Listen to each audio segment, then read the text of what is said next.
മുഖ്യമന്ത്രി മന്ത്രിമാരുമായിട്ട് 3 മണിക്കൂർ നീണ്ടൊരു യോഗം അത് അവസാനിക്കുന്നു.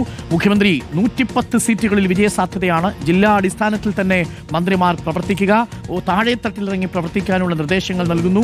ഓരോ മന്ത്രിമാർക്കും ഓരോ ജില്ലയുടെ തന്നെ ചുമതല നൽകിക്കൊണ്ട് കൂടുതൽ മന്ത്രിമാരെ ജില്ലകളിലേക്ക് വിന്യസിച്ചുകൊണ്ടുള്ളൊരു നീക്കമാണ് ഇടതുപക്ഷത്തിന്റെ ഭാഗത്തുനിന്നുണ്ടാവുന്നത്. വളരെ പ്രധാനപ്പെട്ട ആ വാർത്തയുടെ കൂടുതൽ വിശദാംശങ്ങൾ പ്രിയപ്പെട്ടവർ അല്പസമയത്തിനുള്ളിൽ നമ്മൾ പ്രേക്ഷകർക്ക് നൽകും. വളരെ പ്രധാനപ്പെട്ട വിവരമാണ്. 3 മണിക്കൂർ നീണ്ട മീറ്റിംഗ് ആണ് ഇപ്പോൾ സമാപിച്ചിരിക്കുന്നത്. വളരെ പ്രധാനപ്പെട്ട വിവരം, 110 സീറ്റുകളാണ് ഇടിക്കുറി ലക്ഷ്യമിടുന്നത് എന്നാണ് മുഖ്യമന്ത്രി പിണറായി വിജയൻ മന്ത്രിമാരോട് പറഞ്ഞിരിക്കുന്നത്. വലിയ ആത്മവിശ്വാസമുണ്ട്. ഭരണവിരുദ്ധ വികാരമില്ല എന്ന ഒരു തിരിച്ചറിവ് നേരത്തെ കനകോലു തന്നെ അത് ലക്ഷ്യയിൽ അവതരിപ്പിച്ചിരുന്നു. ഇത് ഇപ്പോഴും മുഖ്യമന്ത്രി സായ്കുമാറുണ്ട്. സായ്കുമാർ, വളരെ പ്രധാനപ്പെട്ട വിവരമാണ്. 3 മണിക്കൂറാണ് മുഖ്യമന്ത്രി മന്ത്രിമാരുമായി കൂടിക്കാഴ്ച നടത്തിയിരിക്കുന്നത്. വളരെ പ്രധാനപ്പെട്ട വിവരം, ജില്ലകൾ തിരിച്ചുകൊണ്ടുള്ള ഒരു പ്രവർത്തനത്തിനാണ് ഇപ്പോൾ നിർദ്ദേശം നൽകിയിരിക്കുന്നത് എന്നുള്ളതാണ് ഇപ്പോൾ നമുക്ക് കിട്ടിയിരിക്കുന്ന പ്രധാനപ്പെട്ട വിവരം. 110 സീറ്റുകളാണോ ലക്ഷ്യമിടുന്നത് സായ്കുമാർ? തീർച്ചയായും ഡോക്ടർ അരുൺകുമാർ, വലിയ ആത്മവിശ്വാസത്തോടു കൂടി തന്നെ തിരഞ്ഞെടുപ്പ് ഗോതയിലേക്ക് ഇറങ്ങാൻ മന്ത്രിമാരോട് കൃത്യമായിട്ടുള്ള നിർദ്ദേശം കൊടുക്കുകയാണ് മുഖ്യമന്ത്രി പിണറായി വിജയൻ. ഇന്ന് ക്ലിഫ് ഹൗസിൽ അദ്ദേഹത്തിന്റെ ഓഫീസിലേക്ക് മന്ത്രിമാരെ പ്രത്യേകം വിളിച്ച് ഏകദേശം 3 മണിക്കൂറോളം നീണ്ട കൂടിക്കാഴ്ചയാണ് മുഖ്യമന്ത്രി നടത്തിയത്. എന്തൊക്കെയായിരിക്കണം പ്രചാരണ വിഷയങ്ങൾ, അതിൽ ഓരോ ജില്ലയിലും ഓരോ മന്ത്രിമാർക്കടക്കം പ്രത്യേകം ചുമതലകൾ കൊടുത്തുകൊണ്ട് സർക്കാരിന് നടത്തിയ നേട്ടങ്ങൾ, സർക്കാരിന്റെ വികസന പ്രവർത്തനങ്ങൾ, അതോടൊപ്പം താഴെത്തട്ടിലടക്കമുള്ള ജനങ്ങളുടെ പ്രശ്നങ്ങൾ കൃത്യമായി മനസ്സിലാക്കി അതനുസരിച്ച് അതിൽ ഏത് വിധത്തിലാണ് സർക്കാർ ഇടപെട്ടത് എന്നതടക്കം സർക്കാരിന്റെ പ്രവർത്തനങ്ങൾ കൃത്യമായി ജനങ്ങളിലേക്ക് എത്തിച്ചുകൊണ്ടുള്ള ഒരു പ്രവർത്തനം വേണം. അതോടൊപ്പം തദ്ദേശ തെരഞ്ഞെടുപ്പിലും കഴിഞ്ഞ ലോക്സഭാ തെരഞ്ഞെടുപ്പിലും പിന്നോട്ട് പോയ മണ്ഡലങ്ങളിൽ പ്രത്യേക ശ്രദ്ധ വേണം എന്നതാണ് ഇപ്പോൾ മുഖ്യമന്ത്രി പറഞ്ഞിട്ടുള്ള പ്രധാനപ്പെട്ട കാര്യം. സർക്കാരിന്റെ വികസന പ്രവർത്തനങ്ങൾ ഊന്നിപ്പറഞ്ഞുകൊണ്ടുള്ള പ്രചാരണ പ്രവർത്തനങ്ങളായിരിക്കണം നടത്തേണ്ടത്. അത് കൃത്യമായിട്ടുള്ള ഒരു പദ്ധതി ആ വിഷയത്തിൽ വേണം. അങ്ങനെ വന്നാൽ 110 സീറ്റ് എന്നുള്ള ലക്ഷ്യത്തിലേക്ക് എത്തുന്നതിന് പ്രശ്നമുണ്ടാകില്ല. ഇപ്പോൾ ചില തിരിച്ചടികൾ ഉണ്ടായി എങ്കിൽ പോലും അത് കാര്യമാക്കേണ്ടതിന് ഒരു ഭരണവിരുദ്ധ വികാരം സംസ്ഥാനത്ത് ഇല്ല എന്ന ഒരു നിർദ്ദേശം തന്നെയാണ്, ഒരു വിലയിരുത്തൽ തന്നെയാണ് മുഖ്യമന്ത്രി പ്രധാനപ്പെട്ട വിവരങ്ങൾ നമുക്ക് ലഭ്യമാകുന്നത് ഇതാണ്. 3 മണിക്കൂറാണ് മുഖ്യമന്ത്രി മന്ത്രിമാരുമായി കൂടിക്കാഴ്ച നടത്തിയത്. അതിൽ പ്രധാനമായിട്ടും ഉരുത്തിരിഞ്ഞ കാര്യങ്ങൾ, ചർച്ചയുടെ രീതി ഇങ്ങനെയാണ്.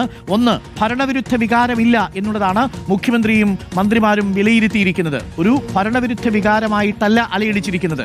നമ്പർ 2, രാഷ്ട്രീയമായിട്ട് എങ്ങനെയാണ് വോട്ടുകൾ നഷ്ടപ്പെട്ടത് എന്നുള്ളതിനെ കുറിച്ച് രാഷ്ട്രീയമായി ആഴത്തിൽ പരിശോധിക്കണം. അതിന് ഡാറ്റ ഓരോ കോൺസ്റ്റിറ്റ്യുവൻസി കേന്ദ്രീകരിച്ചും ഓരോ നിയമസഭാ മണ്ഡലങ്ങളിൽ നിന്നും വോട്ടുകൾ രാഷ്ട്രീയമായി ചോർന്നത് എങ്ങനെയാണ് എന്നുള്ളത് വിലയിരുത്തുക. ഭരണവിരുദ്ധ വികാരമില്ല എന്നുള്ളത് ആദ്യത്തെ വിലയിരുത്തൽ. 2, വോട്ടുകൾ നഷ്ടപ്പെടാനിടയായ രാഷ്ട്രീയ സാഹചര്യം ഓരോ മണ്ഡലത്തിന്റെ അടിസ്ഥാനത്തിലും ഡാറ്റ വെച്ചുകൊണ്ട് വിശകലനം ചെയ്യാൻ വേണ്ടി മന്ത്രിമാരോട് പറഞ്ഞിരിക്കുന്നു. 3ാമത്തെ പ്രധാനപ്പെട്ട കാര്യം, ഓരോ ജില്ലയ്ക്കും മന്ത്രിമാരുടെ ചുമതല കൊടുത്തുകൊണ്ടാണ് ചില ജില്ലകളിൽ ഒന്നിലധികം മന്ത്രിമാരുടെ ചുമതല കൊടുത്തുകൊണ്ടാണ് തിരഞ്ഞെടുപ്പിന് സജ്ജമാകാനായി മുഖ്യമന്ത്രി പറഞ്ഞിരിക്കുന്നത്. 110 സീറ്റുകൾ ലക്ഷ്യത്തിലേക്ക് എത്തിക്കുക എന്നുള്ളതാണ് 4ാമത്തെ പ്രധാനപ്പെട്ട കാര്യം. ഈ സർക്കാരിന്റെ വികസന പ്രവർത്തനങ്ങൾ താഴെത്തട്ടിലേക്ക് എത്തിക്കുന്നതിൽ പരാജയപ്പെട്ടു പോയിട്ടുണ്ടോ എന്നുള്ളത് പരിശോധിച്ച് വികസന പ്രവർത്തനങ്ങൾക്ക് കൂടുതൽ പ്രചരണം നൽകാൻ തീരുമാനിച്ചിരിക്കുന്നു എന്നുള്ളതാണ് 5ാമത്തെ പ്രധാനപ്പെട്ട കാര്യം. മാധ്യമങ്ങൾ വഴി എല്ലാ ആഴ്ചയും കൃത്യമായി ജനങ്ങളിലേക്ക് ഈ കാര്യങ്ങൾ എത്തിക്കുക, കൂടുതൽ വിസിബിലിറ്റി ഉണ്ടാവുക, മാധ്യമങ്ങളിലൂടെ മന്ത്രിമാർ അവരുടെ വികസന നേട്ടങ്ങൾ ജനങ്ങളിലേക്ക് എത്തിക്കുക എന്നുള്ളതാണ് ഏറ്റവും പ്രധാനപ്പെട്ട കാര്യം.